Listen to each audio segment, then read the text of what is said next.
I remained silent for years. I focused on my work, my life, and my responsibilities as a proud Rwandan. I believed that building myself was also building my country. There becomes a point where silence becomes betrayal. Betrayal of truth. Betrayal of our youth and betrayal of our future. That point is now. Since I spoke about the suffering of Rwandan youth, the response from those threatened by truth has been predictable. Insults, intimidation, and character assassination. I've been called mad, a drug user, a traitor, and falsely accused of being recruited by the opposition. Let me be clear. I was not recruited by any political group. I was recruited by reality. I was recruited by the death of Rwandan soldiers sent to perish in Congo. I was recruited by the tears and agony of widows and orphans left behind. I was recruited by the pain of mothers and fathers burying their children in silence, denied even the basic human right to mourn because of a ruthless war that serves no ordinary citizen. I was recruited by the blood of innocent Congolese killed in a plundering war carried out in our name. I was recruited by the suffering and displacement of Congolese refugees, children, women, and the elderly forced to flee their homes. I was recruited by the silencing and deaths of Rwandan youth like Kizito and Higo, J. Pali and Bahati, young voices whose only crime was to speak, to create, and to dream. I was recruited by witnessing Rwanda slowly transformed into a monarchy disguised as a republic. I was recruited by watching our nation reduced to one man, one family, in a system that fears the awakening of its own people. I was recruited by unemployment destroying the dignity of our youth. I was recruited by fear imposed on millions, forcing them into silence and submission.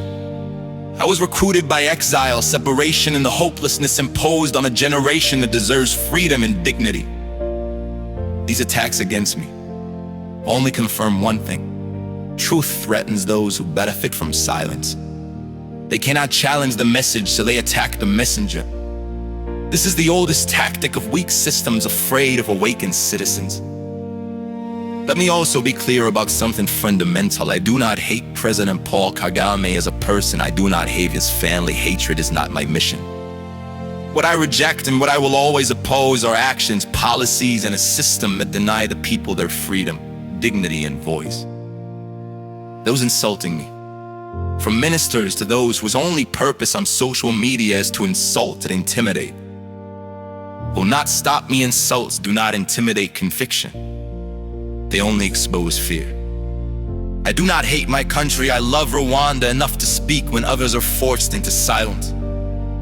Rwanda belongs to its people, not to fear, not to intimidation, and not to any individual. To the youth of Rwanda, do not be intimidated. You are not alone. Your suffering is real. Your voice matters. Your courage will shape the future. To our neighbors, Uganda, Tanzania, Burundi, and especially the Democratic Republic of Congo, please know that many Rwandans, especially the youth and those guided by conscience, do not wish for conflict between our peoples. We do not see you as enemies, but as neighbors, partners, and brothers and sisters. We dream of a Rwanda that lives in peace with its neighbors. A Rwanda that builds through trade, cooperation, and mutual respect. We dream of a future where guns are silenced, where prosperity replaces suffering, and where our nations rise together in dignity, stability, and shared prosperity. The Rwanda we are fighting for will be a Rwanda of peace. To my mother, my siblings, and my children in Rwanda, I carry you in my heart every day. I do not know when I will see you again, or if fate will allow us to see each other again. This is the painful reality that many Rwandan families have already endured. Separation, uncertainty, and sacrifice. Please be strong. Everything I speak with love, dignity, and hope for a future where no family is forced apart for speaking truth.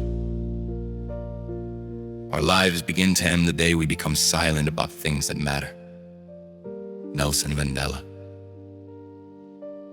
I refuse silence.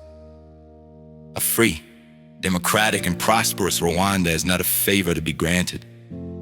It is a right. and our generation will reclaim it. Badrama the main.